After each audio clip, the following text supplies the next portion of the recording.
Welcome to the Level Up Your Band podcast, episode 14.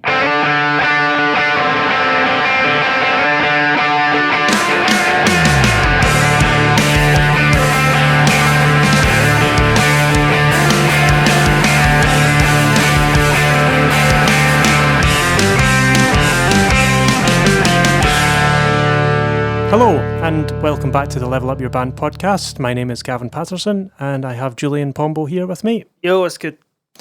It's all good. That's what's good. So, we're back again. It's kind of a two-part thing. Yeah. So last week we did the sort of roaster episode. Yeah. Roasters being problematic band members and how to Just problematic people. avoid. Yeah. So if you didn't listen to that episode, just go back and listen to episode whatever it was. Basically about dealing with them and potentially firing them and how you do that. So I thought it was like a real big brain decision to decide on doing hiring musicians as a follow-up. I was really big brain of me.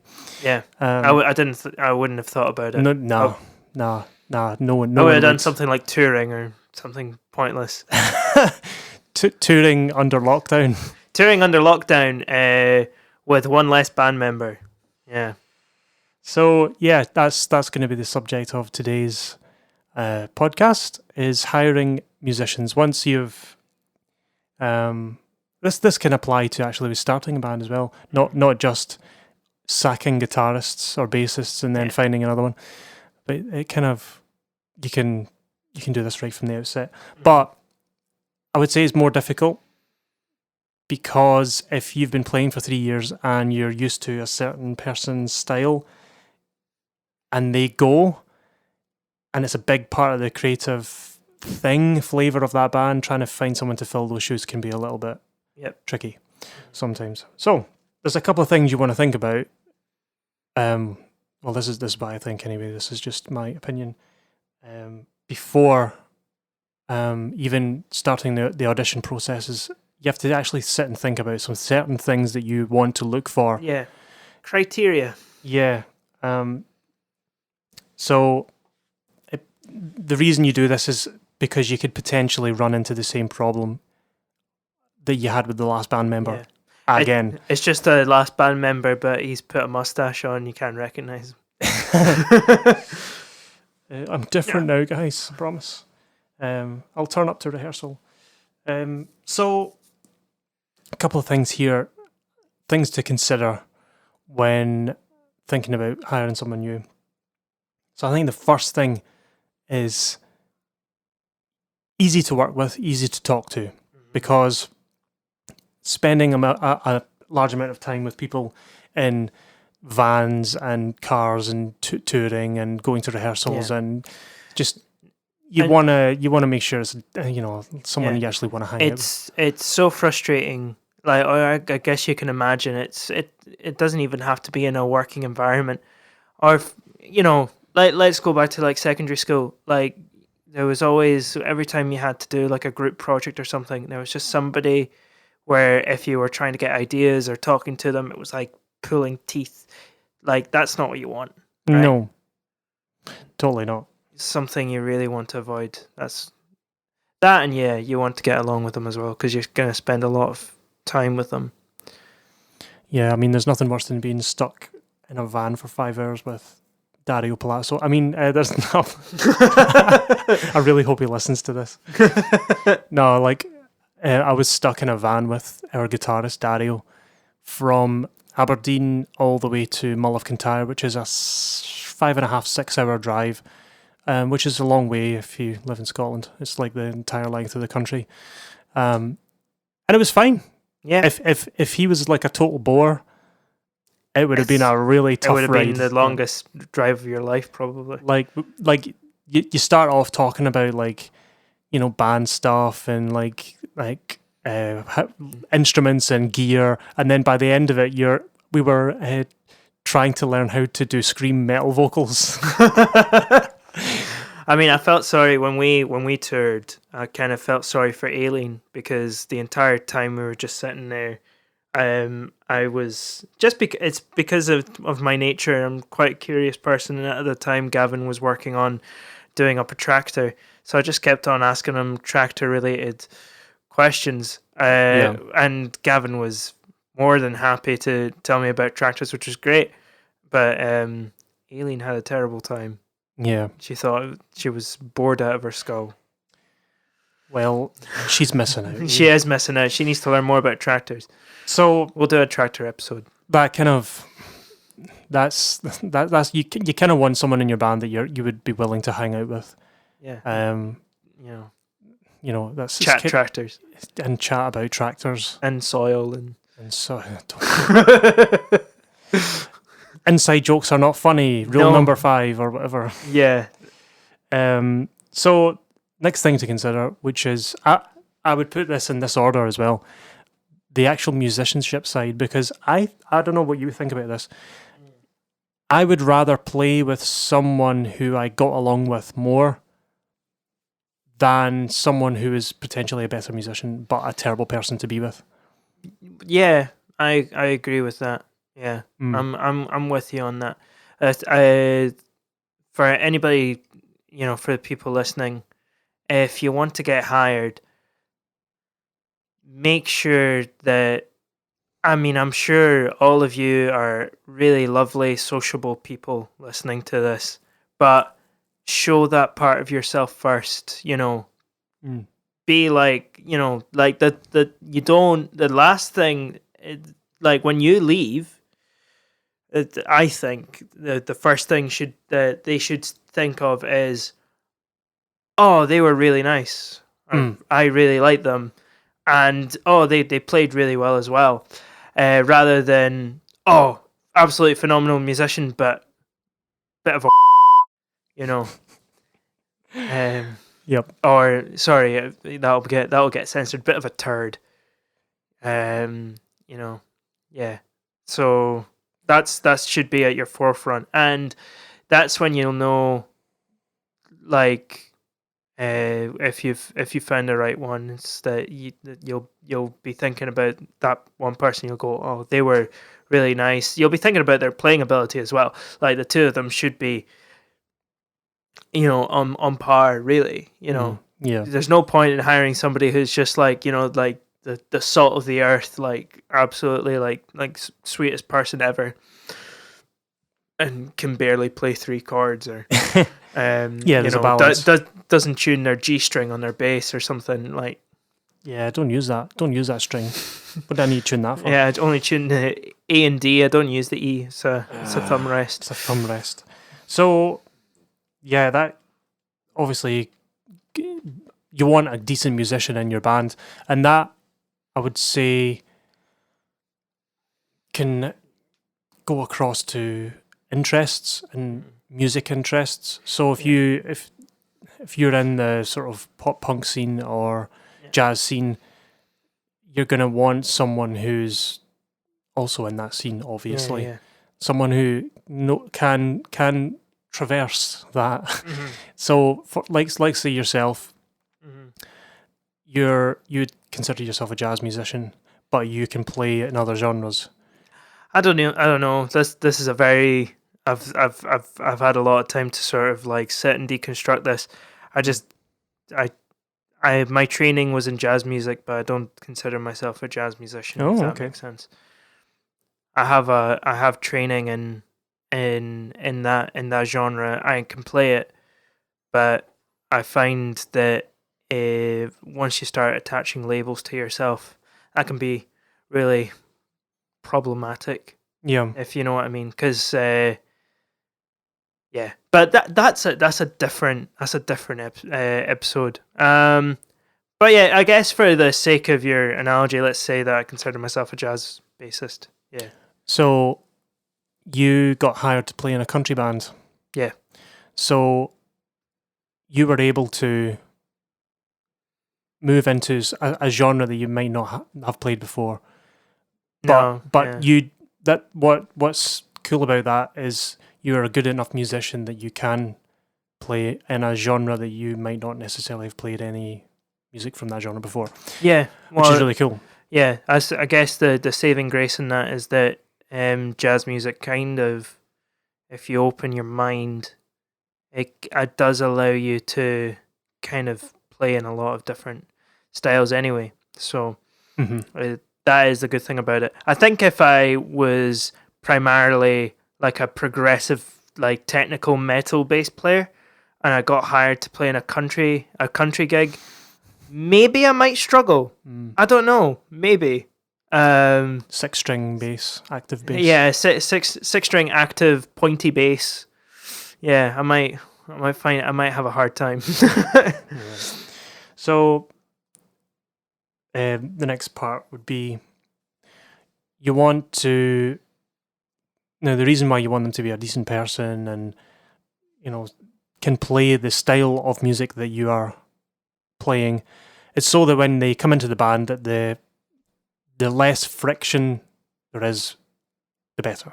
Yeah. So that they can just come in, they gel really well with the band musically, and just, Yeah, you'll be able to tell in that straight general. away, especially if you do auditions. Like, you'll be able to tell, between like a musician that listens and then a musician that doesn't. And there was another side to thing that's kind of separate from that is gear. So, say your drummer's just left and you've hired a new drummer. A question you should ask, I think, do you own your own drum kit? Yeah. Do you have a car? Yeah. That would be what you ask for a drummer. For a guitarist, amps are less important than having a drum kit, I would say, but having your own amp is like pretty important. Yeah, and it's the same for bass players as well. There are some instruments where maybe you can get away with not having. Yeah. Yeah. An upright bass, maybe. An acoustic bass. Yeah, but even then, like, you should still have your own. You should have your own gear, mate. If you play double bass, like, bro, you need to learn how to drive. Straight up, I did that gig without driving, and I pissed a lot of people off, asking them for lifts all the time, not to mention countless people on public transport, and it's also really annoying getting people coming up to you going, "That's a big guitar, that's a big violin," blah, blah, blah, blah. And it's just it's not worth the trouble. Here, is that a cello? Oh, mate, that's a cello. I had a junkie come up to me and be like, "You got a body in there?" And I was like, "No." It's like, "Yeah, but could you put a body in there? Could you put a body? Oh could you my put a body in there?" I was like, "Bye." I'm gonna go this way. Bye. And it just draws so much attention to yourself. You just get stopped by everybody. It doesn't matter. I feel like I've spoken to like every single like charity person and Mormon on the street, like absolutely everybody. Yeah, before you had a car. Before I had a car, and now I just get to drive everywhere, and it's great. I think I told you about. It was a band I was in. I had to get a Dep drummer, and the Dep didn't have a car, but he had a drum kit. Oh. He took a taxi to the gig. Oh yeah, and put his drums. Do that. Put his drums in the taxi. Yeah. Can't imagine the taxi driver's face, like just this guy standing at the side of the road with a full drum kit. Yeah, depends on the drum kit. I know a lot of jazz guys. I mean, when I was at uni, we used to do that. Like, if we'd play like a gig at the Butterfly and Pig that night, then we'd get like one of the black cabs, which are actually like surprisingly spacious, and we just put the drums in there. 5 minutes down the road, easy peasy. Yeah. So, you've kind of sat about with your band. You've had a meeting. You've talked about the kind of guy, kind of person, kind of gal, whatever that you want in your band. So now, to go about actually finding someone. So, finding potential applicants. So, last time I did this in a band, social media was not much of a thing. It was quite basic. It was very basic. It was like MySpace, Bebo. Facebook was in its infancy. We didn't really do things online back then. What we used to do, this is completely irrelevant now, is we would stick up one of those posters with the tear off. With tear off tabs. Tabs. Nice. That's what we used to do. And we actually got some members off of that. Cool. Some band members. One of them actually now is in a really successful rock band. Some of these people went on to be like really successful. So I would put up a poster in the rehearsal studios. So everyone would like stop and look at the notice boards. There'd be loads of them back then. I don't know what it's like now. I've not been in there in a while. Well, yeah, in Berkeley, there's still people still put stuff up. But yeah. But nowadays, like Instagram, Facebook, YouTube, even just talking to your mates. See the thing now, like if you have already got a following online, it's going to be much easier because you can say, right, oh, we've had to let someone go. They're off to do other things. We're looking for a new guitarist. You can spread the word pretty quickly nowadays, finding someone. Yeah, just get on to like have a think like, oh, such and such knows a couple of guitarists. I'll maybe give him a call. You might be surprised. The more the better. But make sure that they're qualified before they even apply, because you don't want to be doing like 15 auditions and like only 3 of them are actually worth it. Yeah, it's just a waste of your time and theirs. But the actual audition process, I want to talk about that. Have you ever done this like in a I don't know if I've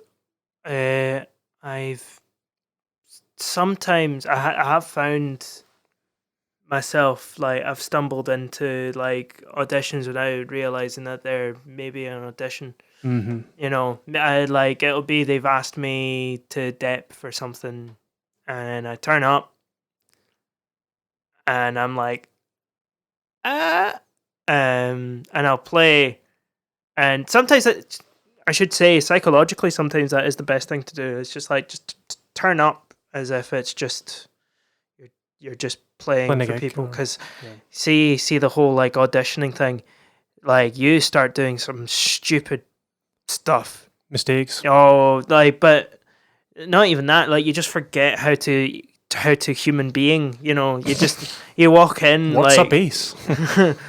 You just turn into like an Oblivion NPC. Hello, hi, and have you heard of the High Elves? Yeah, the Black Horse Courier is the most trusted news. Whatever. Like you just become an absolute weirdo. So, I've been quite lucky, I guess, and if I've been in an audition, I've not been aware. I don't think I've. Yeah, I think I've been in one audition. Thing. How was that? And I was the only applicant, so.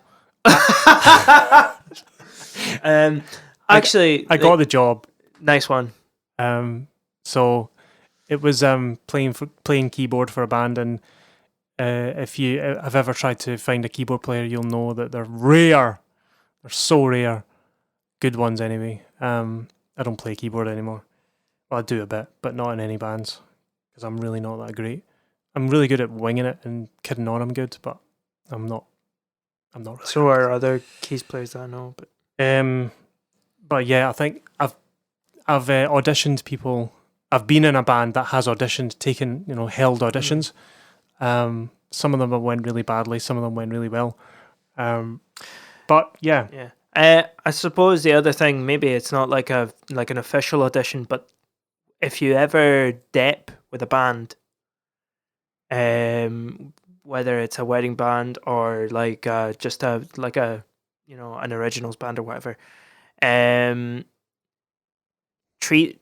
just make sure you are as professional as possible, because that might as well just be an audition.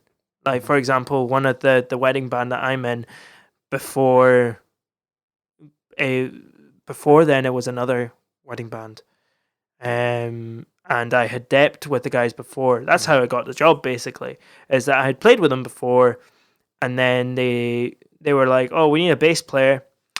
Oh, Julian was really good. He was sound. Like let's get him in to play. Yeah. So,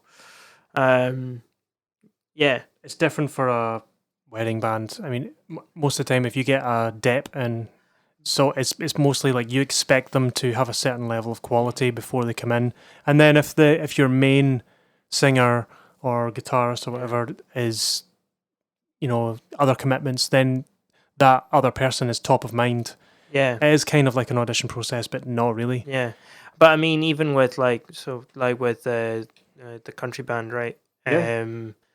I started off as just a dep, like they just needed a bass player, and I got the call and I turned up and I did what I usually do. I learned the tunes, went on and played with them a couple more times, and then I'm now their Bassist. They're bassist. So yeah, it totally you never know. I suppose really what we're trying to say, even if it's as an audition or it's not, you should always make a really good impression anyway. Yeah. You know, it's like anything. It's like if you know, let's talk about like a job interview. If you do like a job interview for like a real job, because music isn't a real job. No, for a so-called quote unquote real job, and you turn up in a 3-piece suit, and then you turn up for the job the next day and you look raggedy and awful, they're gonna think that they made a mistake. Yeah. You know? Keep a level of professionalism. Yeah. Yep. That method of sort of auditioning is only really good when you're working with high level musicians. But if you're kind of early on in the game and you're holding an audition as such, you want to get someone else to play the music, you want them to be a right fit for the band, and you can't risk them messing up a gig. Yeah. When you're in a wedding band, you're in a circle of people who know what the score is. They know what they're doing. Yeah. They've done it a million times before. You can borrow, like each wedding band borrows like musicians from each band. I'll play in someone else's wedding band, someone will come and play in mine, and we'll all kind of swap around. It's kind of a little scene within itself. But let's look at the other side of the actual traditional audition process. So that's hiring out a really good practice space and holding an audition. So your current band members are all set up, sound checked beforehand, and then the person comes in at a set time, and what do you do? So this is a couple. Well, things first of all, I've if you're going to hire a place, make sure it's easy to get to as well. That's the obvious one. Yeah, that's the obvious one. Somewhere central. Yeah, don't be like, we're a Glasgow-based band. We're going to hold our auditions in Inverness. Yeah! Go and see the Loch Ness Monster. Yeah. Let's see who's dedicated enough to travel all the way to come into the band. So, a thing you can do, if you ask permission, of course, set up a camera, film it. Because when they go away, you're going to be talking about it, going, oh, this was really good, what they did here, what they did there. Having a little bit of reference to look back on and go, oh, I missed that in the rehearsal. Oh, that was really good. Like, you can learn a bit more. If they don't feel comfortable being on camera, you can just record it. Yeah, audio record.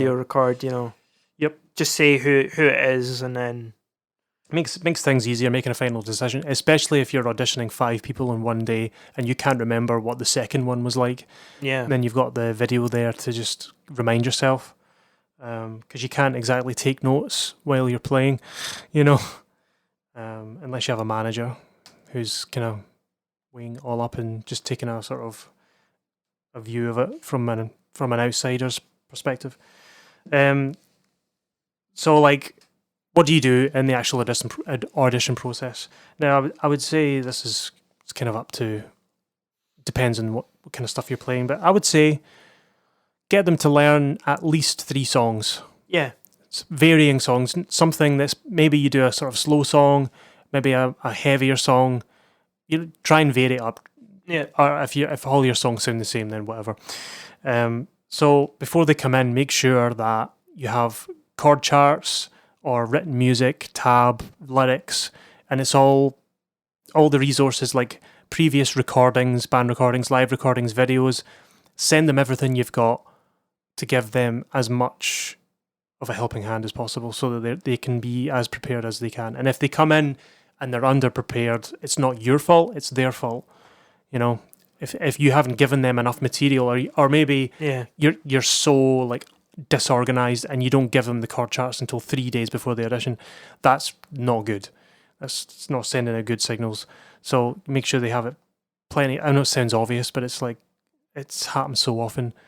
You know, they ask for it and, oh yeah, I need to get the chord charts off of John. He's like, oh, totally off the grid. And then you hand the stuff over and they've got 2 days to prepare for it, and it's just unnecessary pressure. They come in stressed. You get a bad read on the person. Yeah, just get yourself organised. And then I would say 3 songs to learn, and depending on how your band works, I know like we like to jam stuff, like so someone brings in a tune and then we sort of jam along sometimes. Yeah. If your band works on like a jam-based writing, see how well they do with that as well. Yeah, just like, oh, we're going to play like a 12-bar blues in G. Let's just play some or riffs. If you are a jazz band, like, oh, we're going to play this standard or this tune or whatever. Yeah. Play around, just have some fun. Because if like the emphasis on your band is like the improvisatory nature of it, then, and they can't improvise, that's bad. No point, yeah. Yeah. So the most important thing through the whole sort of audition process is just making them feel comfortable.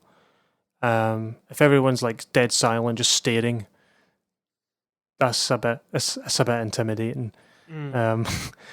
I've done drummer auditions and I've done keyboard auditions and guitar auditions.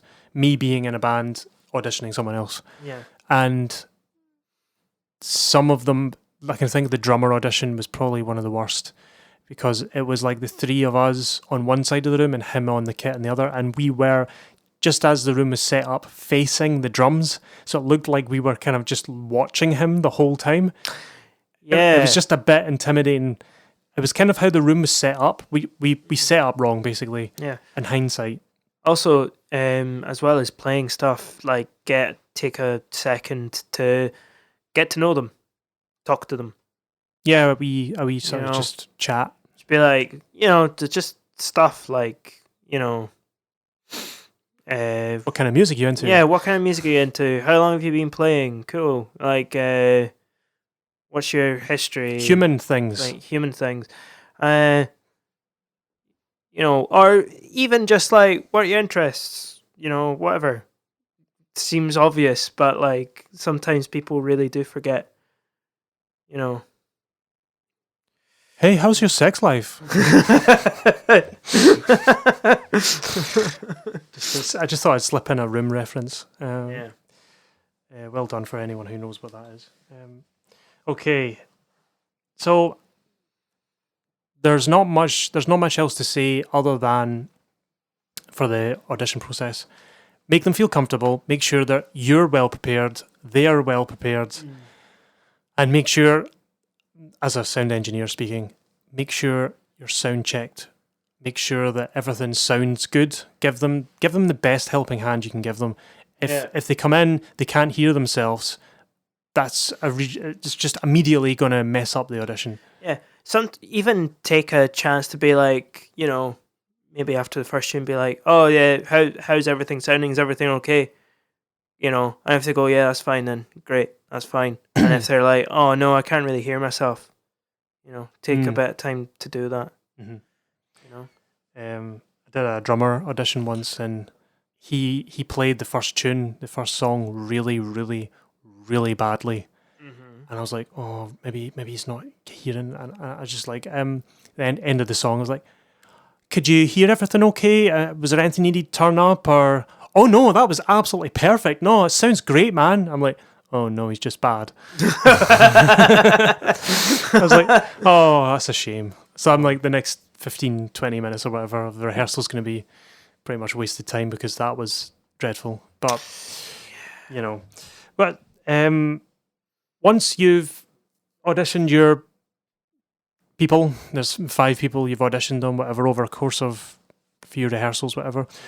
You're done. You've got some video footage or audio footage or whatever. You need to make the decision now who you're going to go with. So, a couple of things.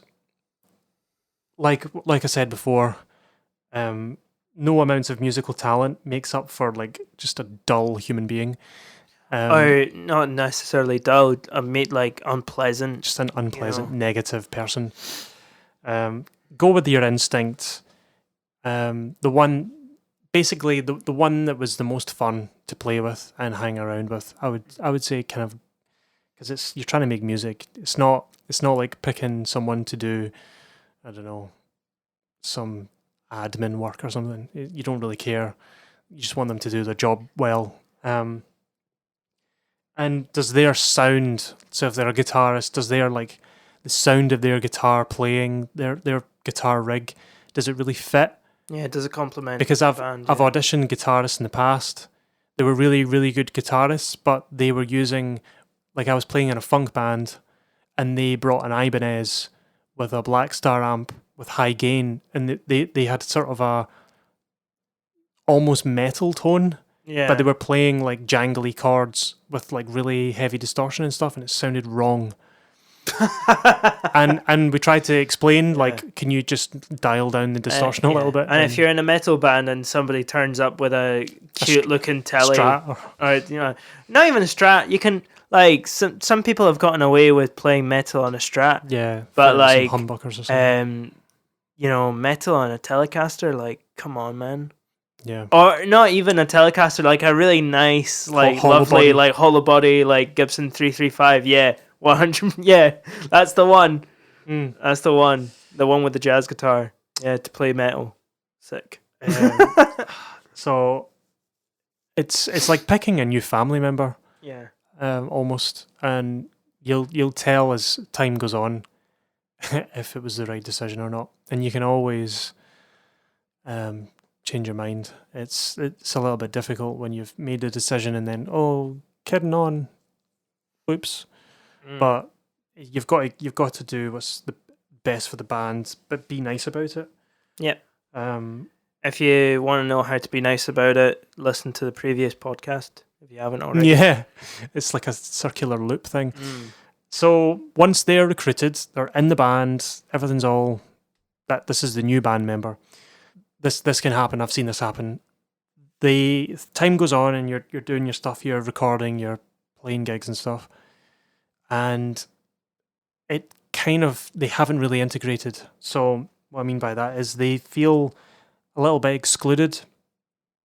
They don't. You've got your band set up in such a way that band member 1 does the Facebook stuff. Band member 2 does the emails. Band member 3 deals with booking stuff.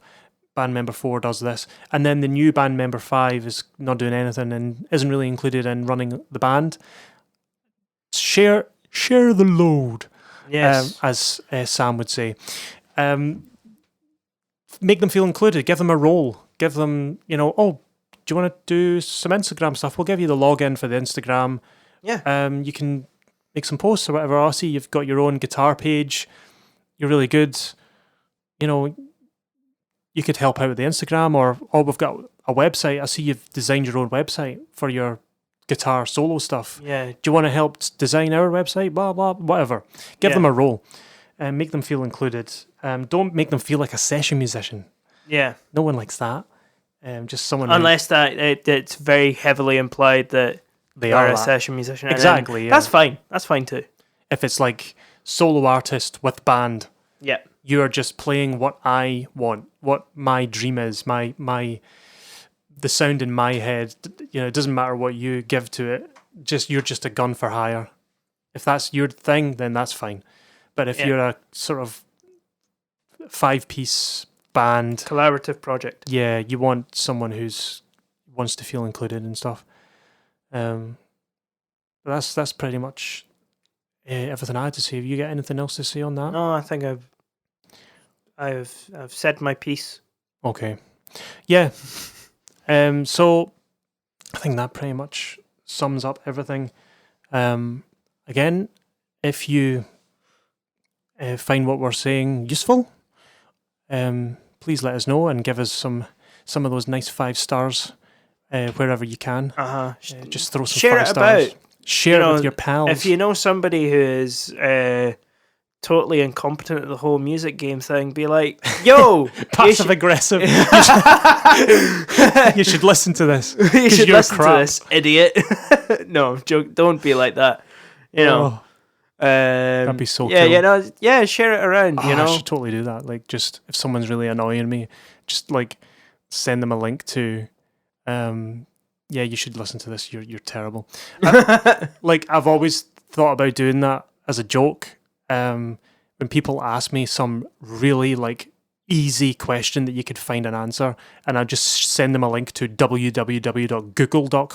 Go and look it up. Like it's right there. You shouldn't have asked me. Like, yeah, I know. Yeah, if you know anyone who could do with some advice, genuinely, a bit of help. Or if you think that we need help, then at the same time, feel free to get in touch too. I know I need help. I need lots of help. I'm not an authority. I'm just kind of, all of this stuff is all based on experience that I've went through in the last 10 years. Whether it's right or wrong, I don't know. But we're all laymen at the end of the day. Yeah, I just want to be in a band and make music and keep doing it until I die, basically. Because it's fun, right? Yeah, it's fun. It's great fun. Yeah. Yeah. Okay. So next week we're gonna talk about something that's not this. I don't know what we're gonna talk about. I haven't written it yet. No. So it'll be a big surprise. So for everybody. Yeah. So who knows? Maybe we'll get to interview people after this. Yeah. Well, it's kind of hard to interview people with rubbish internet and COVID-19, but we'll figure it out. We'll persevere. So hope you have a good week, and we'll speak to you next week. Bye. Bye.